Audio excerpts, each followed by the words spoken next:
Blood dripped onto the cold stone floor, each drop echoing in the dim dungeon. A scream tore through the silence, sharp and desperate, as the iron spikes of the knee splitter tightened. The victim's eyes locked with the torturer's, pleading yet knowing no mercy would come. This was no execution. This was precision, designed to shatter bones without ending a life. How did such a cruel device become a tool of control? Let's dive into the chilling history of the knee splitter. Chapter 1. The origins of the knee splitter. The knee splitter sounds like something ripped from a horror movie, but it was a real instrument of torture, born in the shadows of medieval Europe. Imagine a time when power was enforced through fear, and justice was often just a fancy word for cruelty. This device, with its menacing iron jaws and spiked plates, was designed to crush the knees and other joints without killing the victim. It was a favorite during the Inquisition, a period when religious and political authorities wanted confessions, not corpses. The knee splitter wasn't about death. It was about pain, control, and breaking the human spirit while keeping the body alive. Let's set the scene. It's the 15th century, and Europe is a patchwork of kingdoms and churches, all vying for power. Heresy, or questioning the church, could land you in a dungeon faster than you could blink. The knee splitter was a go-to tool for inquisitors, especially in Spain and Germany. Why? Because it was brutally effective. The device was simple. 2 iron plates, studded with spikes, clamped around the victim's knee. A screw mechanism tightened the plates, driving the spikes into flesh and bone. The torturer could control the pressure, deciding just how much to crush, enough to shatter cartilage or snap bones, but not enough to cause fatal blood loss. Historical records, like those from the Spanish Inquisition, describe victims enduring multiple sessions, their screams filling stone chambers as interrogators demanded confessions. But why focus on the knees? The answer lies in the psychology of torture. Knees are critical for mobility, for standing, for feeling human. Destroying them rendered victims helpless, dependent, and broken, physically and mentally. A 16th century account from a German chronicler describes a heretic who, after 3 turns of the knee splitter's screw, confessed to crimes he likely didn't commit just to stop the pain. The torturer's skill was in knowing the body's limits, how to push a person to the edge without crossing into death. This wasn't random cruelty. It was calculated. The knee splitter was often used alongside other devices like the rack to maximize suffering while keeping the victim alive for more questioning. The device's design varied slightly across regions. In some areas, the spikes were blunt, meant to crush rather than pierce. In others, sharp spikes tore into flesh, increasing the agony. Museums like the Torture Museum in Amsterdam display replicas, showing how compact yet terrifying these devices were. They weren't large or flashy, just cold, efficient tools of suffering. The knee splitter's legacy isn't just in its physical pain, but in what it represented. A system that valued control over compassion. As we move forward, we'll explore how the knee splitter was used in practice, diving into real stories of its victims and the torturers who wielded it. The next chapter will uncover the chilling details of its application and the people who survived its grip, or didn't. Stay with us as we unravel this dark piece of history. Chapter 2. The Victims and Their Tormentors. The dungeon reeked of sweat and fear, a heavy air that clung to the stone walls. In the flickering torchlight, a young woman named Anna sat shackled, her knees trembling as the torturer adjusted the knee splitter's screws. Her crime? Whispering doubts about the church's teachings to a friend. Now, she faced the iron jaws of a device that would haunt her for life. Anna's story, like those of countless others, reveals the human toll of the knee splitter, a tool that left scars deeper than the flesh it tore. Anna's ordeal began in a small German town in 1527. Accused of heresy, she was dragged before a local tribunal. The inquisitors, cloaked in black robes, weren't interested in her pleas of innocence. They wanted a confession to justify their authority. The knee splitter was brought out, its spikes glinting with menace. As the torturer turned the screw, Anna's screams echoed, but she refused to confess. Historical accounts, like those preserved in regional archives, describe how she endured 2 sessions, her knees mangled, but her heart unbroken. Eventually she was released, not out of mercy, but because her accusers grew tired. Anna limped for the rest of her life, a living testament to the device's cruelty. Across Europe, others faced similar fates. In Spain, a merchant named Diego was targeted during the Inquisition for trading with non-Christians. His interrogators used the knee splitter to force a list of names, business partners, friends, anyone they could accuse next. Diego's account, recorded in a 1580s trial document, describes the agony of feeling his kneecaps crack, the spikes grinding against bone. He named no one, and the torturers stopped short of killing him, leaving him crippled but alive. These stories weren't rare. The knee splitter was a favorite for extracting confessions because it could be used repeatedly, each session pushing the victim closer to breaking. The torturers themselves were complex figures. Many were ordinary men, blacksmiths, soldiers, or even clergy, trained to wield the device with precision. In France, a torturer named Guillaume was known for his methodical approach. Journals from the 1490s describe him as calm, almost detached, as he adjusted the knee splitter to maximize pain without fatal injury. Guillaume saw himself as a craftsman, not a monster, believing his work served a higher purpose. Yet for victims, he was the face of terror, his hands stained with their blood and tears. The knee splitters sessions were public spectacles in some towns, designed to instill fear. Crowds gathered outside dungeons, hearing the screams and spreading tales of the device's power. In one Italian village, a baker named Luca was tortured for spreading reformist ideas. His cries, as the spikes pierced his knees, silenced dissent in the community for years. The device wasn't just about punishing the individual. It was about controlling the masses through fear.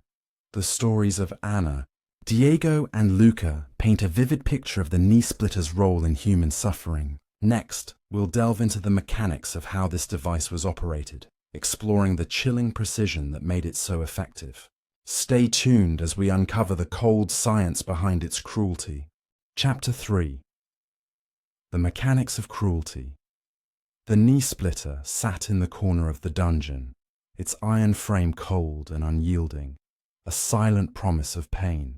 This wasn't a device of chaos, but one of terrifying precision, engineered to break the body's strongest joints with surgical accuracy. Every turn of its screw, every spike's placement, was calculated to maximize suffering while keeping the victim alive. Let's pull back the curtain on how this sinister tool worked, revealing the chilling mechanics that made it a masterpiece of medieval torture. At its core, the knee splitter was deceptively simple.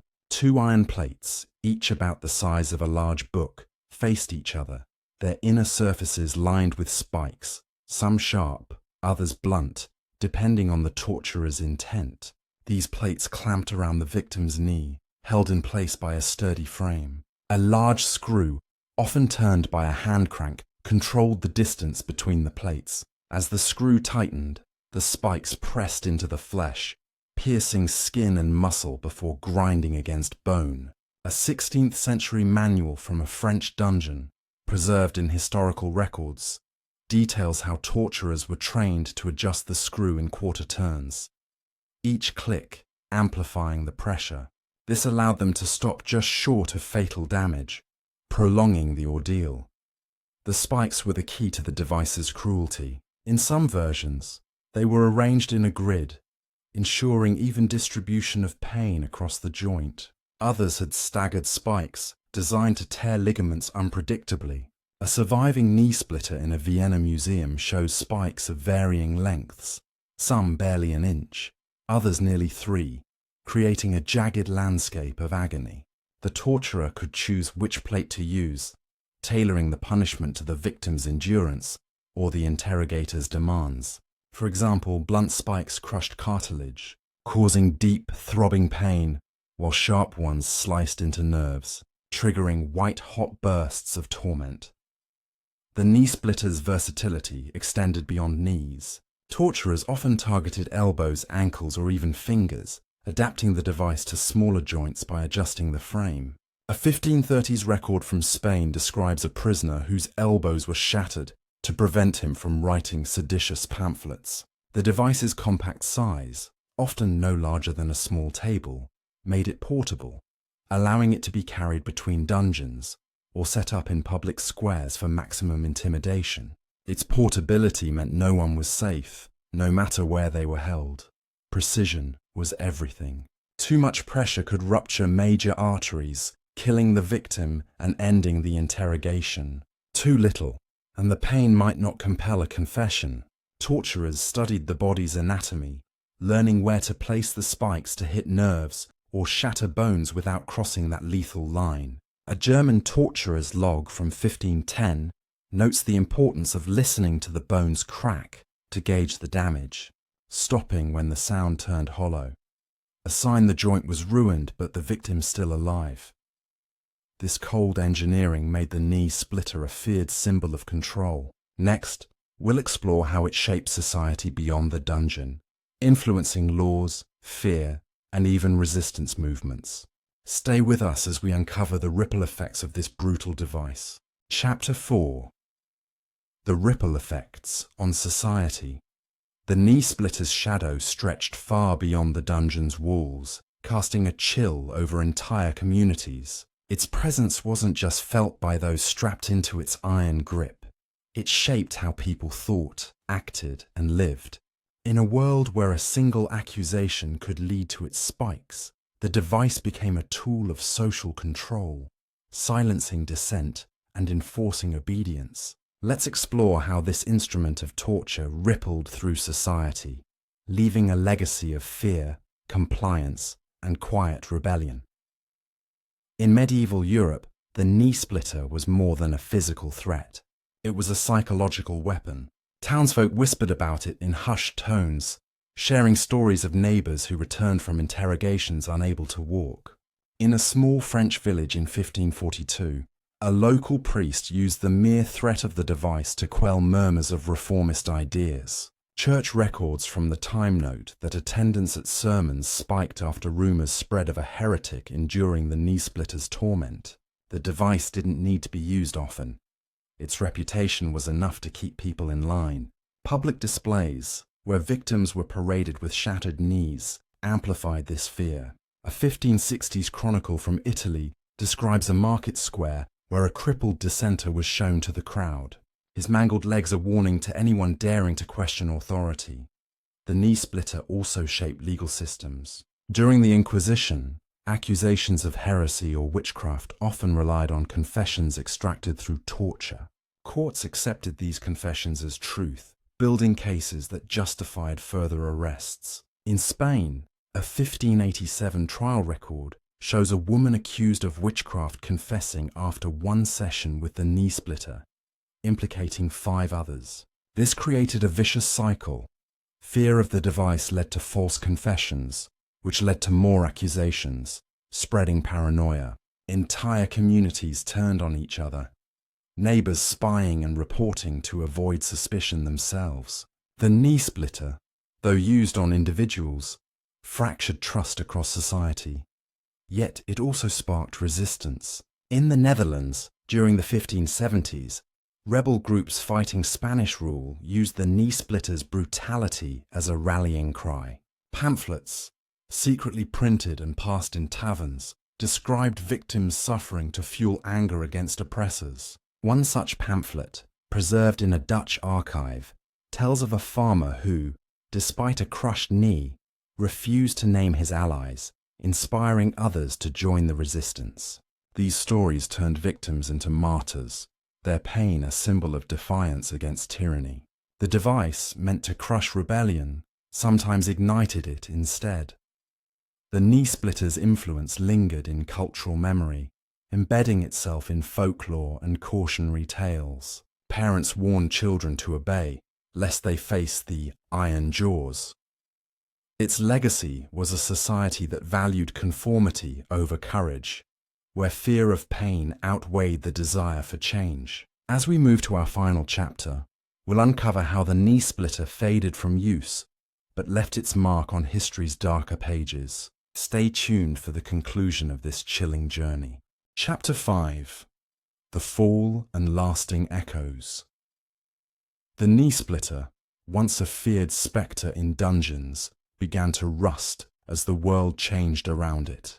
Its spikes, stained with the pain of countless victims, fell silent. But its legacy endures in the annals of history and the scars it left on humanity's conscience. This final chapter unveils the decline of this brutal device, the reasons behind its fade from use, and the haunting lessons it imparts about power, cruelty, and resilience. Let's close the book on the knee splitter, revealing its final chapter and the truths it exposed. By the late 17th century, the knee splitter's reign began to wane. The Enlightenment swept through Europe, bringing ideas of reason, justice, and human rights that clashed with the barbarity of medieval torture. Philosophers like Voltaire condemned such devices, arguing they were relics of a superstitious, cruel past. Legal reforms in countries like France and England shifted away from torture as a means of extracting confessions. A 1682 French edict, for instance, restricted the use of devices like the knee splitter, favoring imprisonment or exile for dissenters. The device, once a symbol of control, became a liability, too brutal for a world starting to question unchecked power. By the 18th century, many knee splitters were dismantled, melted down, or left to gather dust in forgotten dungeons. Yet, the decline wasn't just about ideals. Practicality played a role. Torture often produced unreliable confessions, as victims would say anything to stop the pain. A 1690 Spanish court record notes a case where a man confessed to witchcraft under the knee splitter's pressure, only to recant later, wasting the court's time. As judicial systems demanded more evidence-based trials, the device's utility faded. Some regions, like parts of Germany, kept it in use longer, but even there, by the early 1700s, it was more a relic than a routine tool. Museums began collecting these devices, not as instruments of justice, but as curiosities of a darker age.